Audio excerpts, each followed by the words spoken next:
संसद भवन अगाडि आत्मदाह गरेका प्रेम प्रसाद आचार्यले उठाएका विषयमा छानबिन गर्न गृह मन्त्रालयले बनायो समिति। कान्तिपुर समाचारमा आज कांग्रेस केन्द्रीय समिति बैठक अनिश्चित कालका लागि स्थगित।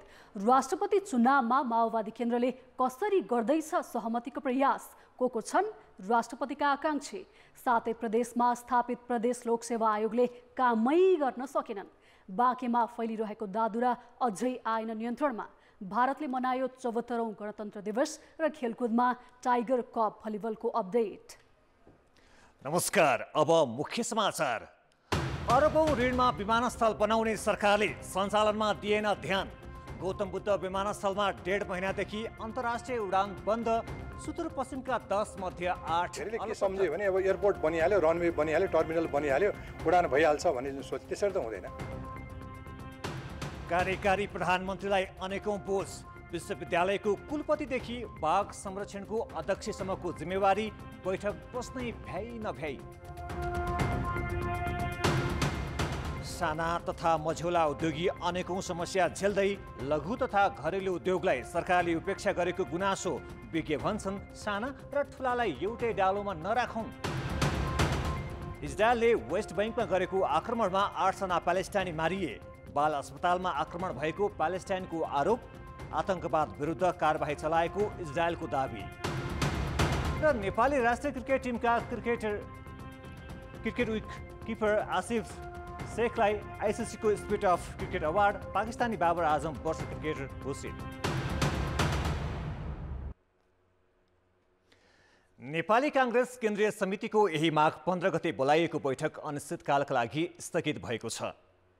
कांग्रेसले आज एक विज्ञप्ति जारी गर्दै अर्को सूचना प्रकाशित नभएसम्म बैठक स्थगित भएको जनाएको हो। विज्ञप्तिमा विशेष कारणवश बैठक स्थगित गर्नु परेको उल्लेख छ। यसअघि बैठक 2 पटक सारिएको थियो। मङ्सिर 4 को प्रतिनिधि सभा तथा प्रदेश सभा निर्वाचन यता कांग्रेसको केन्द्रीय समिति बैठक बसेको छैन। राष्ट्रपतिको निर्वाचनपछि मात्रै कांग्रेस केन्द्रीय समिति बैठक राख्ने सभापति शेरबहादुर देउवाको चाहना रहेको नेताहरूले जनाएका छन्।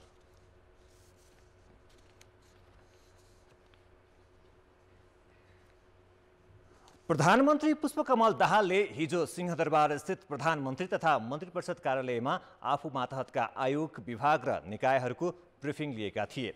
उनले आज पनि कार्यालय प्रमुखहरूको ब्रिफिङ सुनेपछि निर्देशनात्मक मन्तव्य राख्ने तय भएको थियो।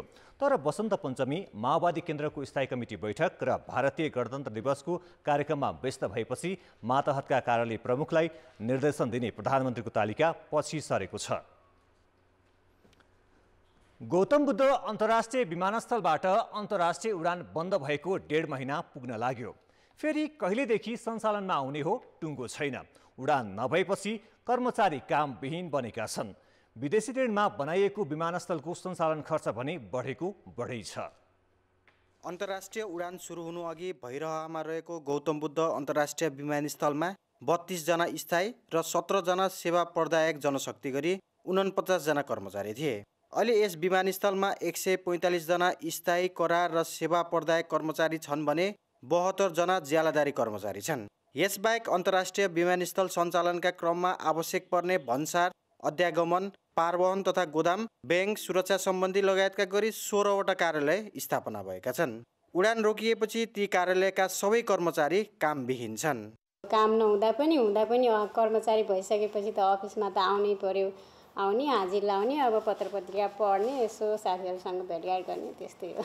गएको जेठ 2 गते अन्तर्राष्ट्रिय उडान सुरु भएको विमानस्थलमा पुस 3 यता उडान हुन सकेको छैन।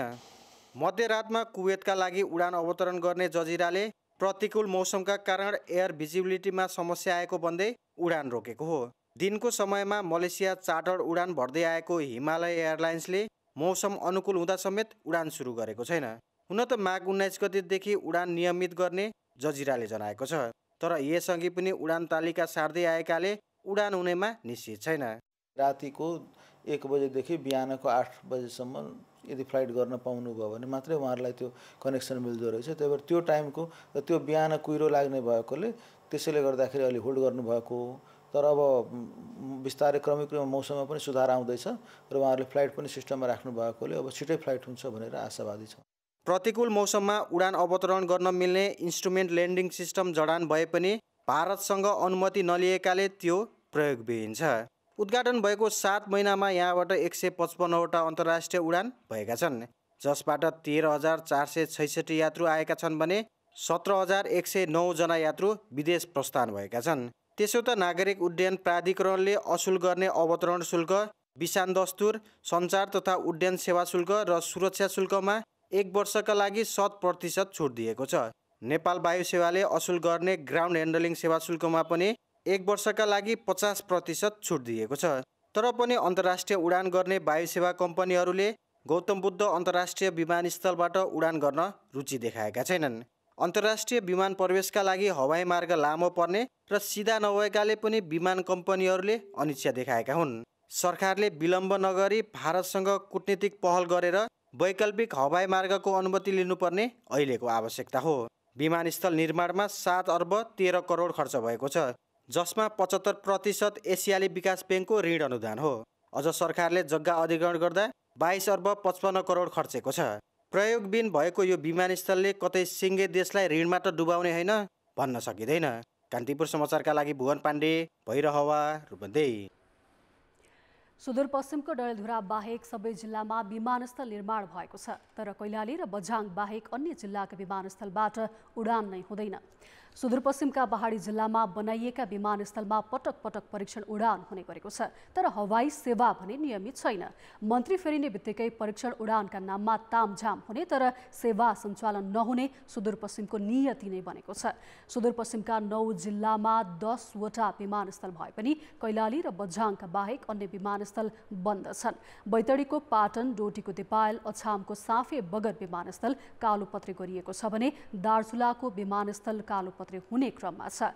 बाजुराको कोल्टी, कैलालीको गेटा र टिकापुर, कञ्चनपुरको मझगाउँ, अछामको साँफे बगर र कमल बजार, दार्चुलाको गोकुलेश्वर, बझाङको चैनपुर, बैतडीको पाटन र डोटीको दिपायलमा विमानस्थल छन्।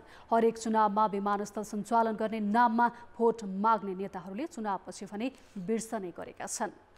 भैरवा र पोखराका दुवै अन्तर्राष्ट्रिय विमानस्थललाई पूर्ण क्षमतामा सञ्चालन गर्न सरकारी निकायहरूबीच समन्वयको अभाव देखिएको विज्ञले औल्याएका छन्।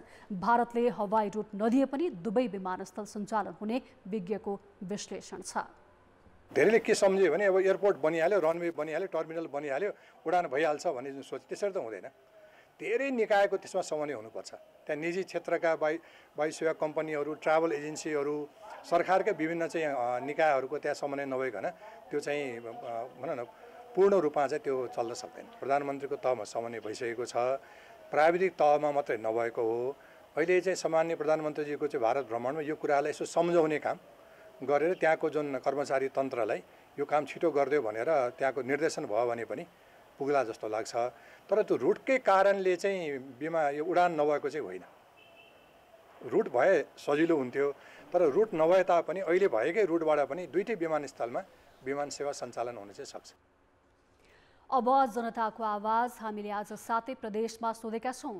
अर्बौं खर्च गरेर विमानस्थल बनाउने तर सञ्चालनमा ल्याउन ध्यान नदिने प्रवृत्तिलाई के भन्नुहुन्छ?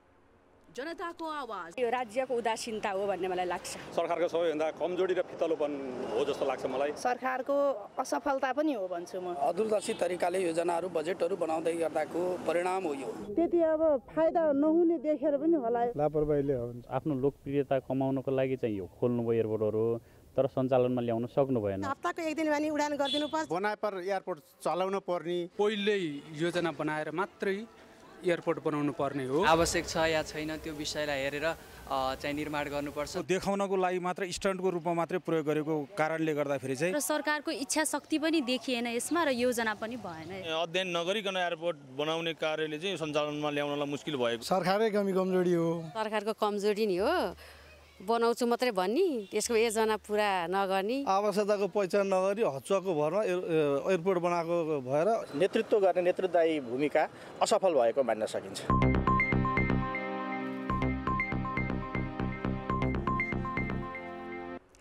मुलुकको कार्यकारी प्रमुख प्रधानमन्त्रीको मुख्य जिम्मेवारी र काम के हुन्? कतिवटा सरकारी निकायमा प्रधानमन्त्रीले कार्यकारी नेतृत्व गर्छन्। यसको सूची हेर्दा अत्यास लाग्दो छ। सरकार सञ्चालनको नियमित काम बाहेक प्रधानमन्त्रीले 50 भन्दा बढी सरकारी निकायको भारी बोक्दै आएका छन्। विश्वविद्यालयको कुलपतिदेखि राष्ट्रिय बाघ संरक्षण समितिको अध्यक्षसम्मको जिम्मेवारी प्रधानमन्त्रीको थाप्लोमा छ। सरकारको कार्य विभाजन नियमावली अनुसार प्रधानमन्त्री तथा मन्त्री परिषद कार्यालयलाई 48 वटा काम कर्तव्यहरू विभाजन गरिएको छ, जसमा सरकार सञ्चालनदेखि लिएर मातहतका निकायको नियन्त्रण निर्देशनसम्मका काम पर्छन्। प्रधानमन्त्रीको जिम्मेवारी यतिमा सीमित छैन। प्रधानमन्त्री नै विभिन्न परिषद, प्रतिष्ठान, कोष, विश्वविद्यालय, समिति र आयोगहरूमा प्रधानमन्त्री नै अध्यक्ष तथा संरक्षक छन्। प्रधानमन्त्री पुष्पकमल दाहाल यतिखेर 50 भन्दा बढी निकायका अध्यक्ष, संरक्षक तथा कुलपति छन्। स्वयं प्रधानमन्त्रीलाई नै कति निकायको नेतृत्व गरिरहेको छु थाहा छैन। प्रधानमन्त्रीलाई नै थाहा छैन उहाँ कति ठाउँमा अध्यक्ष हुनुहुन्छ, कहाँ कति ठाउँमा कुलपति हुनुहुन्छ। त्यसैले कस्तो हुन्छ त भन्नु होला भने मानार्थ एउटा सम्मानार्थ एउटा ठुलो पदको व्यक्तिलाई दिनु हो भने संरक्षक दिने हो। यस्ता पदहरूमा राख्दा न मिटिङ बस्न सक्छ, प्रधानमन्त्रीको समय हुँदैन। विश्वविद्यालय, अनुसन्धान निकाय तथा शैक्षिक प्रतिष्ठानहरूमा प्रधानमन्त्री नै कुलपति रहने व्यवस्था गरिएको छ। यसबाहेक मन्त्रालय पिछेका परिषद, समिति र आयोगका अध्यक्ष पनि प्रधानमन्त्री हुन्छन् भने मुलुकको विकास र नीति निर्माणमा महत्त्वपूर्ण भूमिका भएका लगानी बोर्ड, राष्ट्रिय योजना आयोग, राष्ट्रिय विकास परिषद जस्ता निकायको अध्यक्षको जिम्मेवारी पनि प्रधानमन्त्रीकै थाप्लोमा हुन्छ। प्रधानमन्त्रीलाई अध्यक्ष र संरक्षकको रूपमा राखेपछि सम्बन्धित निकायको कार्य सम्पादन चुस्त र गरिमा बढ्ने अपेक्षा राखिएको हुन्छ। तर राजनीतिक तथा नियमित प्रशासनिक बोझले थिचिएका प्रधानमन्त्री तिनका बैठकमा जान भ्याउँदैनन्। पूर्व प्रशासकहरू यो प्रवृत्तिले उपलब्धिभन्दा प्रधानमन्त्रीलाई बोझ मात्र थुपारिएको तर्क गर्छन्। प्रधानमन्त्री अध्यक्ष भएको वा संरक्षक भएको संस्था चाहिँ धेरै प्रभावहीन भएको चाहिँ बढ्ता देखिएको छ प्रभावकारिता भन्दा। कारण के भनेदेखि प्रधानमन्त्री कुनै बैठकको अध्यक्षता गरेको एका दुईको बाहेक गरेको मलाई सम्झना छैन। प्रधानमन्त्री दर्जनौं निकायका अध्यक्ष तथा संरक्षक रहेकै बेला तत्कालीन प्रधानमन्त्री केपी शर्मा ओलीले 16 फागुन 2075 राष्ट्रिय अनुसन्धान विभाग, सम्पत्ति शुद्धिकरण विभाग र राजस्व अनुसन्धान विभाग, गृह र अर्थ मन्त्रालयबाट आफू मातहत ल्याउने निर्णय गरेका थिए। तत्कालीन प्रतिपक्ष काङ्ग्रेसले शक्तिशाली निकायलाई प्रधानमन्त्रीले आफू मातहत ल्याउनुलाई अधिनायकवादको आरोप समेत लगाएको थियो। तर काङ्ग्रेस आफै सरकार चलाउँदा समेत त्यसलाई विकेन्द्रीकरण गरेन। त्यसैलाई अहिले दाहाल सरकारले पनि निरन्तरता दिइरहेको छ। कान्तिपुर समाचारका लागि क्यामेरामा पशुपति बुढाथोकीका साथ प्रकाश बम, काठमाडौँ। अब जनमतको अन्तिम परिणाम। जनमतमा हिजो हाम्रो प्रश्न थियो, साना तथा मझौला व्यवसायको सुरक्षाका लागि के गर्नुपर्ला? ए व्यवसायी मैत्री नीति, बी ब्याङ्कको कर्जा प्रणालीमा सुधार, सी बजारको सुनिश्चितता। जनमतको अन्तिम परिणाम यस्तो छ, ए व्यवसायी मैत्री नीतिमा 51%, बी ब्याङ्कको कर्जा प्रणालीमा सुधारमा 28% र सी बजारको सुनिश्चिततामा 21%। अब आजको प्रश्न। जनमत प्रायोजक Prabhu bank, reason for your success. Hero super Splendor, नेपालको अति लोकप्रिय motorcycle. Uniglobe school, Kamaladi, Kathmandu. Asian life insurance, सबैका लागि सधैँका लागि सुरक्षा। ग्लोबल कलेज इन्टरनेसनल, मिड मानेसोर, काठमाडौँ। सुन्दरताका लागि रोज फेस सोप। हाम्रो प्रश्न छ, प्रधानमन्त्रीको काँधमा धेरै निकायका जिम्मेवारी सुम्पनुलाई के भन्ने? ए कार्यकारी प्रमुखको सम्मान, बी केन्द्रीकरणको विकृत अभ्यास र सी अविश्वासको परिणाम। जनमतको अन्तिम परिणाम भोलि साँझ 8 बजेको कान्तिपुर समाचारमा प्रसारण गर्नेछौँ। कृपया NEWS news space A B वा सी टाइप गरी 34001मा SMS गरी आफ्नो मत व्यक्त गर्नुहोला। प्रधानमन्त्री एवं नेकपा माओवादी केन्द्रका अध्यक्ष पुष्पकमल दाहालले राष्ट्रपति निर्वाचनमा सहमति जुटाउने प्रयास भइरहेको बताएका छन्। पार्टी मुख्यालय परिसटाडामा आज बसेको माओवादीको स्थायी समिति बैठकमा दाहालले राष्ट्रपतिमा सहमतिको प्रयत्न भइरहेको बताएका हुन्। दाहालले प्रधानमन्त्रीमा आफूले सबैको विश्वासको मत पाएकाले राष्ट्रपति निर्वाचनमा पनि सबै दलका बीचमा सहमतिको प्रयास गरेको बताएका थिए। दाहालले सरकारका काम कारबाहीबारे पनि बैठकलाई जानकारी गराए। अहिलेको स्थिति बारेमा अध्यक्ष कमरेडले संक्षिप्त मौखिक रिपोर्ट पनि पेश गर्नुभयो, लिखित पनि दिनुभयो र र आजको बैठक हामीले यहीँ टुङ्गायौँ। भोलिदेखि फेरि 11 बजेदेखि सुरु हुन्छ। बैठकमा अन्य दलसँगको एकीकरण तथा सहकार्यका लागि गठित वार्ता टोलीका सदस्यहरूले हालसम्मको प्रगतिबारे जानकारी गराएका थिए। बैठक भोलि बिहान 11 बजे पुनः बस्ने कार्यक्रम छ। सरकारको नेतृत्वमा रहेको पार्टी नेकपा माओवादी केन्द्रको आन्तरिक सङ्गठन अस्तव्यस्त छ। गत वर्ष 8औं महाधिवेशन गरे पनि त्यसपछि भने माओवादीले आफ्ना जनवर्गीय सङ्गठन तथा विभागहरूको व्यवस्थापन गर्न सकेको छैन। पार्टीको मियो सङ्गठन मानिएको विद्यार्थी सङ्गठन 2 खेमामा विभाजित छ भने अन्य विभाग र सङ्गठनले पूर्णता नपाउँदा निष्क्रिय जस्तै बनेको छ। माओवादी केन्द्रका 32 विभाग र 19 जनवर्गीय सङ्गठन छन्, तर प्राय सबै विभाग र जनवर्गीय सङ्गठन चलायमान हुन सकेका छैनन्। कतिपय मुख्य जनवर्गीय सङ्गठनमा त नेताहरूको गुट र उपगुटको प्रभाव छ। विद्यार्थी सङ्गठन 2 चिरामा विभाजित भएको छ भने दुवै समूहले समानान्तर गतिविधि गरिरहेका छन्। पार्टीका आन्तरिक संयन्त्र अस्तव्यस्त हुँदा समेत नेतृत्वको ध्यान त्यतातिर गएको छैन। पार्टीले बनाइदिएको योजना मात्र भिड्ने खालको अलिकति हाम्रो ह्याङओभर त्यो बाँकी नै छ हाम्रो जबसम्म मोर्चामा। त्यो हिसाबले पनि चाहिँ अलिकति पार्टी बसाएर आउला भन्ने खालको सोच चाहिँ अलिअलि हुनसक्छ। तर त्यसलाई हामीले सच्याउनुपर्छ भन्नेमा हामी आफै छलफलमै छौँ र सच्याउँछौँ र अब हामीले त्यसलाई जनवर्गीय सङ्गठनलाई पार्टीको एउटा जनतासँग पुग्ने माध्यमको रूपमा जनतासँगको एउटा पुलको रूपमा जो हामीले गर्नुपर्ने हो त्यो भूमिका कमी महसुस हामी सबै जनवर्गीय सङ्गठनले गरिराखेका छौँ। देशैभर माओवादीको शक्ति खुम्चिएको छ। तिनै तहका निर्वाचनमा माओवादीले अपेक्षित परिणाम हासिल गर्न सकेन। तर पार्टी नेतृत्व भने आन्तरिक विवाद सुल्झाउँदै सङ्गठनहरूलाई क्रियाशील बनाउनुको सट्टा सरकार निर्माण र राजनीतिक ध्रुवीकरणमा व्यस्त छ। फेरि पनि पार्टी विस्तार गर्ने, सङ्गठन विस्तार गर्ने, मोर्चा निर्माण गर्ने, मोर्चा विस्तार गर्ने, यो अभियान यो प्रक्रिया रेगुलर रूपले चलिरहने प्रक्रिया हो। यो अभियानमा यो प्रक्रियामा अब जति ध्यान केन्द्रित गर्नुपर्ने हो, जति लागि पर्नुपर्ने हो, अब सायद पुगेन होला, कमीहरू भयो होला, कमी कमजोरीहरू हुन सक्छ। तर पनि चाहिँ जे जस्तो कमी कमजोरी रहेछ भने पनि त्यसलाई आत्मसमीक्षा गर्दै र फेरि ती सीमाहरू ती कमी कमजोरीलाई नदोहोऱ्याउने प्रतिबद्धताका साथ फेरि पनि लागि पर्ने कुरा नै हो। 1 वर्ष अघि सम्पन्न महाधिवेशनबाट पुनः अध्यक्ष बनेका पुष्पकमल दाहालले यस अघि नै विशेष महाधिवेशन गर्ने सङ्केत गरिसकेका छन्। विशेष महाधिवेशन अगावै विभाग र सबै जनवर्गीय सङ्गठनमा उत्पन्न समस्या सुल्झाउने भनिए पनि त्यतातिर नेतृत्वको ध्यान पुगेको छैन।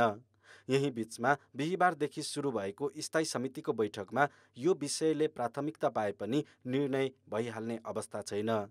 कान्तिपुर समाचारका लागि क्यामेरामा सुरज खड्काको साथमा अवतार राई, काठमाडौँ। समाचार अझै बाँकी छन्।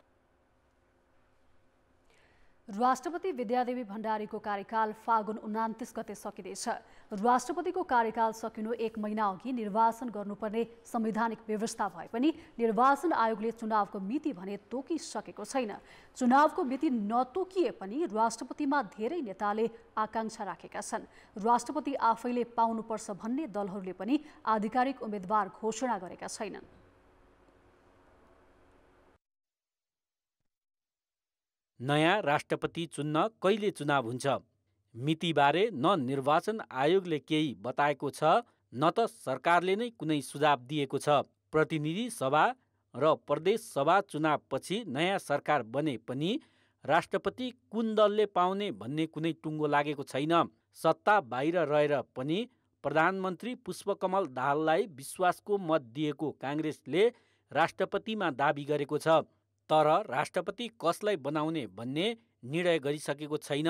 संसदको ठुलो दल काङ्ग्रेसबाट वरिष्ठ नेता रामचन्द्र पौडेल, कृष्णप्रसाद सिटौला, मानबहादुर विश्वकर्मा, गोपाल मान श्रेष्ठ लगायत नेता राष्ट्रपतिका आकाङ्क्षी छन्। संविधान रक्षाको जिम्मेवारी राष्ट्रपतिमाथि छ। त्यो परिवेशमा पनि जुन एउटा समझदारी विकसित गर्ने भनेर चाहिँ भन्नुभएको छ, त्यसको पनि एउटा परीक्षण हुन्छ। हेर्दै जाउँ, त्यही अनुरूप नेपाली काङ्ग्रेस पार्टीले आफूलाई प्रस्तुत गर्छ। नयाँ सरकार गठन हुँदा राष्ट्रपति पाउने सहमति भएको एमालेको दाबी छ।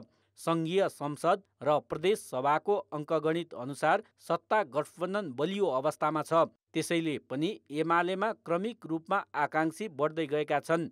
नेताहरू ईश्वर पोखरेल, सुभाष चन्द्र नेम्बाङ, अष्टलक्ष्मी साक्य, डोरमणि पौडेल, गुरु बराल लगायतले आकाङ्क्षा राखेको बताइन्छ। अध्यक्ष केपी शर्मा ओलीले कसलाई अघि सार्छन् भन्नेमा अन्य नेताहरू अनभिज्ञ छन्। एकातिर सत्ता समीकरण छ, अर्को विपक्षीको समीकरण छ। दुईटा बिच प्रतिस्पर्धा हुन्छ। सत्ता समीकरण क्यान्डिडेटको प्रस्ताव प्रधानमन्त्रीले गर्नुहुन्छ, त्यसमा हाम्रो पार्टीले चाहिँ उम्मेदवारी दिन्छ, उम्मेदवार सिफारिस गर्छ, त्यसमै राष्ट्रिय समिति गरेर जान्छौँ। त्यसमा काङ्ग्रेस सहमत भयो भने निर्वाचन गर्नै परेन। पूर्व प्रधानमन्त्रीद्वय झलनाथ खनाल, बाबुराम भट्टराई, लोकतान्त्रिक समाजवादी पार्टीका अध्यक्ष महन्त ठाकुरले पनि राष्ट्रपतिमा चाहना राखेका छन्। आकाङ्क्षी थपिँदै गए पनि न दलहरूले आफ्नो उम्मेदवारको बारेमा बोलेका छन्, न त दलहरूले सामूहिक रूपमा कुनै निर्णय गरेका छन्। राष्ट्रपति निर्वाचनमा निर्णायक देखिएको माओवादी केन्द्र भने राष्ट्रिय सहमतिको आधारमा राष्ट्रपति चुन्नुपर्ने पक्षमा छ। फरक प्रकारको जुन अहिले संसदमा बनावट छ त्यसलाई चाहिँ 5 वर्षसम्म सकुशल लैजानको निम्ति सजिलो हुन्छ भनेर कमसेकम राष्ट्रिय सहमतिका आधारमा राष्ट्रपति जस्तो चाहिँ पदलाई अगाडि बढाउँ भन्ने कुरामा हामी होमवर्क गरेका छौँ। राष्ट्रपति संवैधानिक पद भए पनि पूर्व राष्ट्रपति रामवरण यादव र राष्ट्रपति विद्यादेवी भण्डारीले गरेको शक्तिको प्रयास र अभ्यासका कारण पनि नेताहरू राष्ट्रपति बन्न लालायित छन्। राष्ट्रपतिलाई फरक शक्ति केन्द्रको रूपमा स्थापित गर्न चाहने दलहरूको मानसिकताले पनि राष्ट्रपति चुनावमा धेरैको चासो बढेको छ। कान्तिपुर समाचारका लागि जिल्ला सहकर्मी र क्यामेरामा हेम पर्साईका साथ पर्वतराज घिमिरे, काठमाडौँ। पूर्व प्रधान न्यायाधीश सुशीला कार्कीले राष्ट्रपति विद्यादेवी भण्डारीको व्यवहार पनि राजाकै जस्तो भएको बताएकी छन्। आज काठमाडौँमा आयोजित कार्यक्रममा उपस्थित कार्कीले राष्ट्रपतिको सवारीका कारण नागरिकले दुःख पाएको प्रसङ्ग जोड्दै राजाले ठिक गरेनन् भन्ने व्यक्तिहरूकै व्यवहार राजाको जस्तो भएको टिप्पणी गरेकी हुन्। पुरानाहरूको चाहिँ एउटा मानसिक प्रतिनिधिहरूको चाहिँ मानसिक विकास हुन नसकेको अवस्था छ नि। राष्ट्रपतिबाट मैले पनि दुःख पाएँ। मैले कहाँबाट म आउनुपर्ने, एकदम सर्टकट नजदिकमा आउनुपर्ने, म धेरै घुमेर चाहिँ आएको हुँ म पनि आज। र त्यो हाम्रो एउटा कस्तो भनेदेखि राजाले ठिक गरेनन् भनेर आउने मान्छेहरू राजै जस्तो भए। गृह मन्त्रालयले संघीय संसद भवन अगाडि भएको आत्मदाह घटनाको विषयमा छानबिनका लागि समिति बनाएको छ। मन्त्री परिषदको निर्णयअनुसार गृह मन्त्रालयले सहसचिव नारायण प्रसाद रिसालको संयोजकत्वमा छानबिन समिति बनाएको हो। समितिमा अर्थ, उद्योग, श्रम, नेपाल प्रहरी र राष्ट्रिय अनुसन्धान विभागका प्रतिनिधि सदस्य रहेका छन्। समितिलाई यथाशीघ्र प्रतिवेदन बुझाउन भनिएको छ। हिजो बसेको मन्त्री परिषदको बैठकले छानबिनको जिम्मा गृहलाई दिएको थियो। मङ्गलबार इलामका प्रेम प्रसाद आचार्यले संसद भवन अगाडि आत्मदाह गरेका थिए। उपचारका क्रममा उनको मृत्यु भएको थियो। आचार्यले सामाजिक सञ्जालमा राखेका विषयहरूबारे गहन छानबिन हुने मन्त्रालयका अधिकारीहरूले बताएका छन्। आत्मदाह गर्नुअघि आचार्यले सामाजिक सञ्जालमा आफू विभिन्न व्यापारिक लेनदेनमा घाटा बेहोरेको, ठगिएको र अन्यायमा परेको लेखेका थिए। गृह मन्त्रालय सूचना अधिकारी दिलबहादुर तामाङले छानबिनले सत्य तथ्य बाहिर ल्याउने र छानबिनको निष्कर्ष अनुसार आवश्यक कदम चालिने बताएका छन्। 7वटै प्रदेशमा प्रदेश लोकसेवा आयोग गठन गरिएको छ। ती आयोग गठन हुन 4 वर्ष लाग्यो। प्रदेश सरकार र ती प्रदेशमा रहेका स्थानीय तहलाई आवश्यक कर्मचारी भर्ना गर्ने दायित्व तिनै आयोगको हो। तर कानुन दक्ष कर्मचारी र प्रदेश सरकार एवं स्थानीय तहको समन्वय अभावमा प्रदेश लोकसेवा आयोगले कामै गर्न सकेका छैनन्। संविधान अनुसार स्थानीय तह र प्रदेश सरकारलाई आवश्यक कर्मचारी भर्ना गर्ने जिम्मेवारी प्रदेश लोकसेवा आयोगको हो। सातै प्रदेशमा आयोग गठन पनि भएका छन्। तर 3 वर्षमा केही स्थानीय तहमा बाहेक ती आयोगले कर्मचारी पदपूर्ति गर्न सकेका छैनन्। बाहिर देखिँदाखेरि प्रभावकारी नदेखिनुको कारण चाहिँ के हो भने अहिलेसम्म प्रदेश निजामतीतर्फको प्रदेश सरकारबाट एउटा पनि अहिलेसम्म हामीले विज्ञापन गर्न पाएका छैनौँ। हामीले अहिलेसम्म जति गरिरहेछौँ स्थानीय तहको मात्रै गरिरहेछौँ। एकातर्फ आयोगमा योग्यता, क्षमता र विज्ञताको परीक्षण गर्ने कर्मचारीकै अभाव छ भने अर्कातिर पद तथा सेवा समूह अनुसारको पाठ्यक्रम नै बनाइएको छैन। परीक्षा प्रक्रिया र विषय विज्ञताको पहिचान नै नगर्दा प्रदेश लोकसेवा अझै अन्यलमै छन्। प्रदेश मातहतका कार्यालयमा रिक्त दरबन्दी र स्थानीय तहमा आवश्यक कर्मचारीको तथ्याङ्क पनि ती आयोगले पाएका छैनन्। प्रदेशमा चाहिँ विशेष गरेर कर्मचारीहरूको धेरै नै खाँचो भइसकेको छ, खाली भइसकेको छ। 60% कर्मचारी चाहिँ खाली छ भन्ने कुरो उहाँहरूले नै भन्नुभएको कुरा हामीलाई थाहा छ। अब हामी कहाँ त्यो कुरो कति खाली छ भन्ने कुरो आउँदैन। कुनै पनि प्रदेशमा आन्तरिक मामिला मन्त्रालयले कर्मचारीको व्यक्तिगत सूचना प्रणाली व्यवस्थित गरेका छैनन्। समायोजनबाट प्रदेशमा गएका कर्मचारी निवृत्त हुँदा समेत रिक्त स्थानमा पदपूर्ति गरिएको छैन। संघीय निजामती ऐनसँग नबाजिने गरी प्रदेशले छुट्टै निजामती सेवा ऐन बनाउनुपर्छ। तर संघले निजामती कानुन नबनाएकै बहानामा प्रदेशकै कानुन पनि बनेका छैनन्। कति दरबन्दी चाहिँ क्रिएट गर्नु, एकिन गर्नु पर्यो एउटा। यसको लागि म्यानेजमेन्ट इन्फर्मेसन सिस्टम वा पर्सनल इन्फर्मेसन सिस्टम MIS वा PIS त्यो व्यवस्थित गर्नु पर्यो। अभिलेख व्यवस्थापन गर्नु पर्यो। समन्वयको अभाव छ, समन्वय व्यवस्थापन गर्नु पर्यो। कानुनी हिसाबबाट कहीँ कमी कमजोरी छ, त्यो प्रदेश सरकारले त्यसलाई छुट्टै कानुन बनाइदिनु पर्यो। कर्मचारी पदपूर्ति भएको छैन भने सङ्घबाट मागेर पदपूर्ति गरिदिनु पर्यो। विज्ञ कर्मचारीहरू अरूभन्दा पनि। सरकार परिवर्तनसँगै प्राथमिकता फेरिने रोग प्रदेशमा पनि सरेको छ। कतिपय स्थानीय तहले आफू खुसी कर्मचारी भर्ना गरेका छन्। प्रदेश सरकारले आवश्यक कर्मचारी आयोगसँग मागेका छैनन्। विश्वास आर्जन गर्न नसक्दा नै प्रदेशका आयोग कामविहीन भएका हुन्। लोकसेवा आयोग बनाएको छ प्रदेश सरकारले, त प्रदेश सरकारले कर्मचारी डिमान्डै गर्दैन। अनि प्रदेशमा लोकसेवा आयोग बनाएको छ, स्थानीय तहले कर्मचारी डिमान्डै गर्दैन। विश्वासै छैन कतिपय कुराहरू। के भन्छ सङ्घीय निजामती कानुन आएको छैन, त्यो कानुन अनुसार हामी त अब यो पेरसरको बारेमा बनायौँ, तर पनि अब यसो कानुनमा अब भन्ने खालको त्यो मानुस् न त्यो सोच मानसिकता छ। प्रदेश सरकारले पनि विश्वास गर्नु पर्यो, स्थानीय सरकारले पनि गर्नु पर्यो हैन। अनि त्यसको अझ क्रियाशीलताको लागि चाहिँ केन्द्रले चाहिँ सङ्घीय निजामती कानुन ल्याउनु पर्यो क्या। 3 तहको सरकार गठन गरी सङ्घीयता कार्यान्वयन अघि बढाउँदा गाउँटोलमा सिंहदरबार भनियो।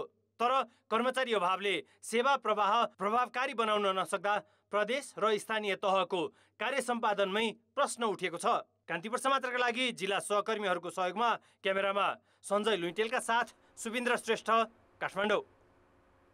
भारतको अयोध्यामा निर्माण हुने राम मन्दिरमा भगवान रामको बाल स्वरूप मूर्ति बनाउन म्याग्दीको बेनी ठुलो बगरबाट 2वटा देवशिला पठाइएको छ।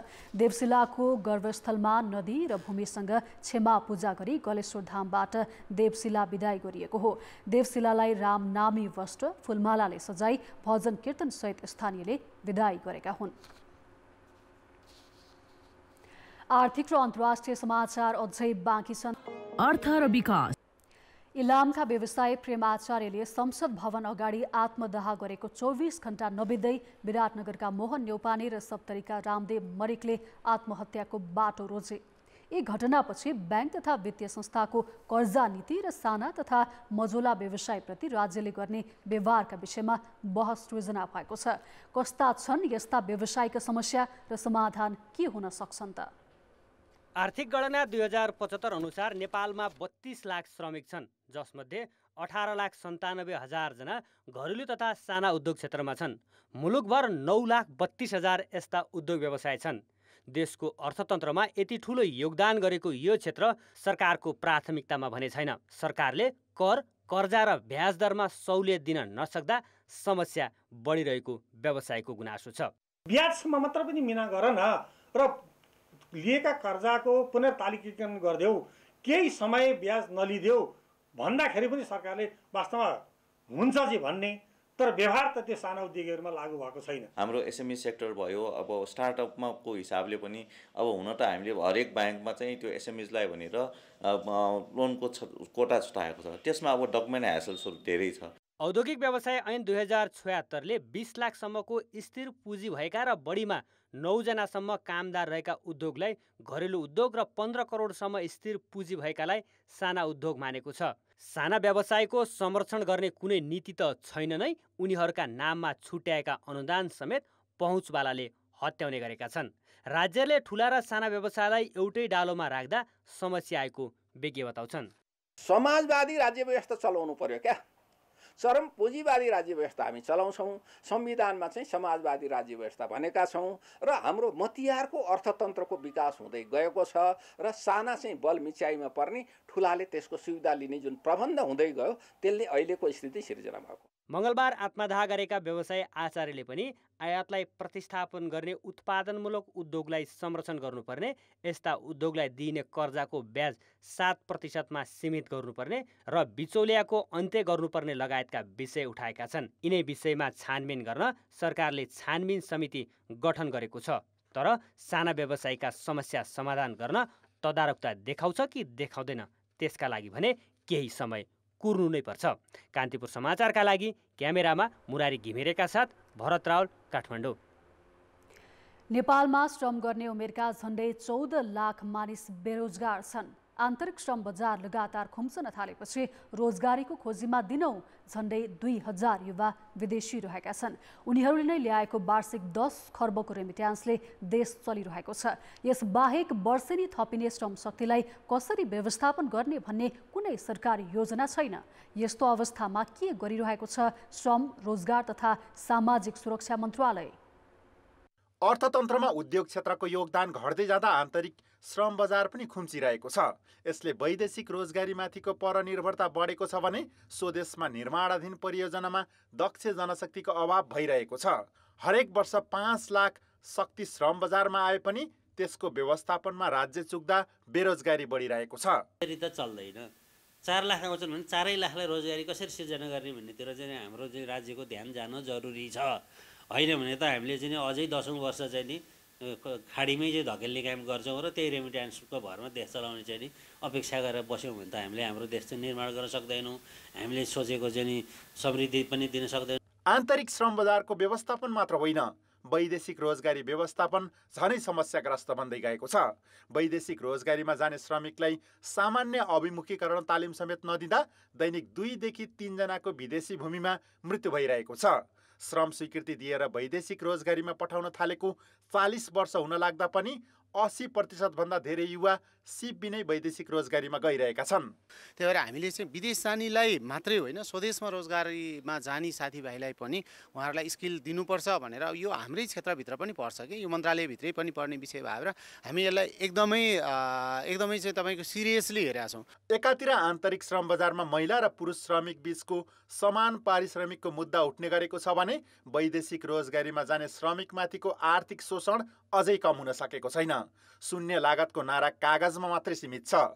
श्रम गन्तव्य मुलुकसँग गतिलो श्रम सम्झौता नहुँदा नेपाली ठगिने क्रम जारी छ। यो अग्रिमेन्ट लागू भएन भनेर भन्दाखेरि त्यो सरकारलाई जवाब दिन सक्नु पर्यो। त्यहाँको सरकारले, जुन सरकार होस्, जिसिसी कन्ट्रिज अर मलेसिया, त्यो एग्रिमेन्ट लागू हुनु पर्यो। तेस्रो कुरा के छ भने अकुपेसनल सेफ्टी एन्ड हेल्थ, त्यो मोस्ट इम्पोर्टेन्ट हो। जाने होइन, मान्छे त मैले देखेको छु व्हील चेयरमा आउँछ र नेपालको भुइँ छुने बित्तिकै यसरी छुएर वहाँ रहेको एयरपोर्टमा देखेको छु मैले। सरकारले 5 वर्षदेखि सामाजिक सुरक्षाको कार्यक्रम ल्याए पनि बाध्यकारी बनाउन नसक्दा स्वदेशमै काम गरिरहेका 40 लाखभन्दा बढी श्रमिक अझै दायरामा आउन सकेका छैनन्। त्यति मात्र होइन, काम गरिरहेका श्रमिकको व्यावसायिक सुरक्षाको अवस्था पनि दयनीय बन्दै गएको छ। स्वदेशमै बेरोजगार युवालाई रोजगार दिने लक्ष्यका साथ सुरु गरिएको प्रधानमन्त्री रोजगार कार्यक्रम सञ्चालन जस्ता नियमित काममा समेत श्रम, रोजगार तथा सामाजिक सुरक्षा मन्त्रालयको कार्य सम्पादन कमजोर देखिएको छ। कान्तिपुर समाचारका लागि क्यामेरामा श्याम श्रेष्ठका साथ सुमन पन्थ, काठमाडौँ। अमेरिकी कम्पनी ओपन एआईद्वारा निर्माण गरिएको ChatGPT नामक एपले अमेरिकाको कानुन परीक्षा उत्तीर्ण गरेको छ। उक्त परीक्षामा संवैधानिक कानुन र कर व्यवस्थापन सम्बन्धी जटिल प्रश्नहरूको उत्तर यस एपले सफलतापूर्वक दिएको हो। यसअघि ChatGPTले चिकित्सक लाइसेन्स र MBA को परीक्षा पनि उत्तीर्ण गरिसकेको छ। यो एपले आर्टिफिसियल इन्टेलिजेन्स अर्थात् कृत्रिम बुद्धिको सहायता लिएर प्रश्नहरूको उत्तर दिने गर्छ। विभिन्न खालका परीक्षालाई यो एपले अहिलेसम्म राम्रोसँग समाधान गरेको छ। यसकारण अमेरिकी शिक्षकहरूले ChatGPTले गर्दा कक्षा कोठाको वातावरण बिग्रने र परीक्षा प्रणाली नै ध्वस्त हुने सम्मका आंकलन गरेका छन्। अहिले विद्यार्थीहरूले गृह कार्यहरू पनि यसै एपको माध्यमबाट गर्ने गरेको पाइएको छ।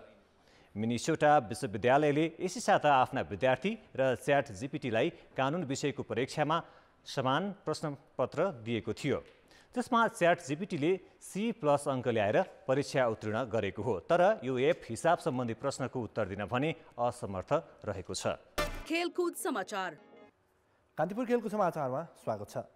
राष्ट्रिय क्रिकेट टिमका विकेटकिपर तथा batsman Asif Sheikh ICC spirit of cricket अवार्डबाट सम्मानित भएका छन्। नेपाली क्रिकेटरले आइसिसीबाट पाएको यो सबैभन्दा ठुलो अवार्ड हो। यसअघि नेपाली खेलाडी 2 पटक प्लेयर अफ द मन्थ पनि बनिसकेका छन्।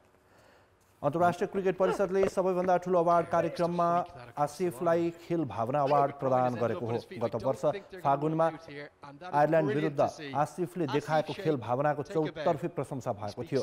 ओमानमा 4 देश सम्मिलित T20 सिरिज अन्तर्गत नेपाल र आयरल्यान्ड बीचको खेलको 19औं ओभरको तेस्रो बलपछि रन लिन दौडिएका एन्डी मैक्विर्नी बलर कमल सिंह ऐरीसँग पिचको मध्य भागमा अल्झिएका थिए। रनआउटका लागि मिड विकेटबाट कमलले विकेटकिपर आसिफसम्म बल थ्रो गरे, तर क्रिजभन्दा निकै टाढा रहेका मेक्विर्नीलाई आसिफले रनआउट गरेनन् र फेयर प्ले देखाए। त्यस लगत्तै आसिफको खेल भावनाको प्रशंसा भएको थियो। सोही क्षणलाई आइसिसीले 2022 को स्प्रेड क्रिकेट अवार्डको मुख्य क्षण मानेको हो। उक्त खेल भने नेपालले 13 रनले हारेको थियो। आयरल्यान्डले दिएको 128 रनको लक्ष्य पछ्याएको नेपालले 20 ओभरमा 9 विकेट गुमाएर 111 रन मात्र बनाएको थियो। विभागीय त्रिभुवन आर्मीको महिला टिम टाइगर कप भलिबलको फाइनलमा पुगेको छ। न्यू डायमन्ड एकाडेमीलाई 3-1 को सेटमा पराजित गर्दै आर्मीले उपाधि भिडन्त पक्का गरेको हो। आर्मीले उपाधिका लागि अर्को विभागीय टिम एपीएफसँग खेल्नेछ। पोखरा रङ्गशाला स्थित भलिबल कोर्टमा पहिलो सेट गुमाएको आर्मीले पुनरागमन जित हासिल गरेको हो। न्यू डायमन्डले पहिलो सेट 25-23 ले जितेको थियो। दोस्रो सेट भने आर्मीले 25-13 ले जित्यो। तेस्रो सेट 25-17 र चौथो सेट 25-21 ले आफ्नो पक्षमा पारेपछि आर्मीले फाइनल यात्रा तय गरेको हो। आर्मी दोस्रो पटक टाइगर कपको फाइनल पुगेको हो। यसअघि दोस्रो संस्करणको फाइनलमा आर्मी एपीएफसँग पराजित भएको थियो। अर्को सेमिफाइनलमा गण्डकी प्रदेशलाई पराजित गर्दै एपीएफ फाइनल प्रवेश गरेको छ। साबिक विजेता एपीएफले गण्डकी प्रदेशलाई 3-0 को सेटमा पराजित गर्यो। एपीएफले 25-13, 25-17 र 25-21 ले खेल जित्दा गण्डकीले कुनै पनि सेटमा एपीएफलाई कडा चुनौती दिन सकेन। एपीएफले तेस्रो पटक प्रतियोगिताको फाइनल खेल्न लागेको हो। पहिलो संस्करणको फाइनलमा स्थान बनाएको एपीएफ पुलिससँग पराजित भएको थियो।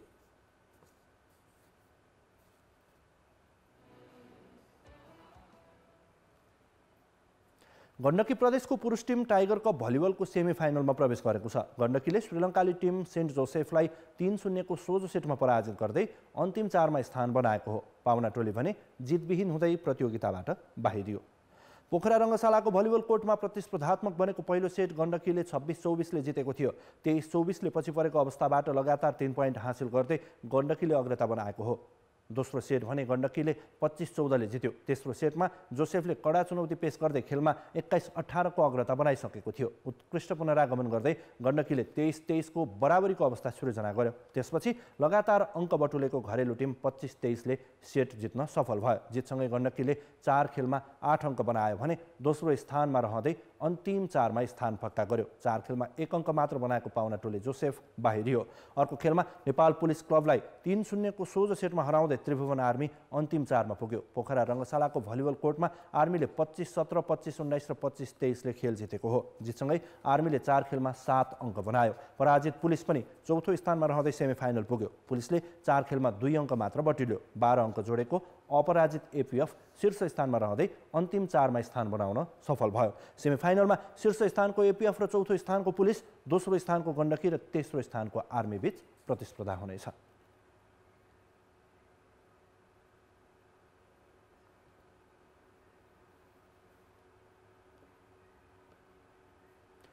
नेपाल क्रिकेट सङ्घ क्यानले T20 लिगमा भारतीय कम्पनी 7-3 स्पोर्ट्ससँगको सम्झौता त्रुटिपूर्ण भएको स्वीकार गरेको छ। क्यानका अध्यक्ष चतुरबहादुर चन्दले रणनीतिक साझेदार 7-3 ले धोका दिएको र यसलाई पुनर्विचार गर्ने बताएका हुन्। नेपाल क्रिकेट सङ्घ क्यानले आज पत्रकार सम्मेलन गर्दै सम्झौता त्रुटिपूर्ण भए पनि नियतवश गल्ती भने नगरेको दावी गर्यो। T20 लिगका लागि क्यान र 7-3 बीच 8 वर्षको सम्झौता भएको थियो। सम्झौता अनुसार रणनीतिक साझेदार कम्पनीले काम गर्न नसकेको र क्यानले पनि दबाव सृजना गर्न नसक्नु गल्ती भएको चन्दले बताए। विदेशी खेलाडीको स्वीकृति समयमै नलिनु पनि कमजोरी भएको उनले स्वीकार गरेका थिए। प्रतियोगिता विवादित बनेको तर सकारात्मक समेत रहेको क्यानको दाबी छ। चन्दले खेलाडीले 80% पारिश्रमिक पाइसकेको र पुरै पाउन अझै केही समय लाग्ने बताए। प्रतियोगितामा कुनै पदाधिकारीले स्पट फिक्सिङ गरेको भए कारबाही भोग्न तयार रहेको चन्दको भनाइ थियो। केन्द्रीय अनुसन्धान ब्युरोले लिग साझेदार 73 नै स्पट फिक्सिङमा संलग्न रहेको प्रमाण प्राप्त भएको बताएको छ भने संलग्न 2 जनालाई पक्राउ गरिसकेको छ। प्रहरीले आयोजक तथा साझेदार 73 स्पोर्ट्सका प्रमुख जतिन अलुवालिया फरार रहेको बताएको छ। तर 73 स्पोर्ट्सले आज क्यानलाई इमेल पठाएर जतिन फरार नभएको र फिक्सिङमा समेत संलग्न नरहेको दाबी गरेको छ। खेलकुद समाचार अहिलेलाई यति नै। अब मौसम सम्बन्धी जानकारी।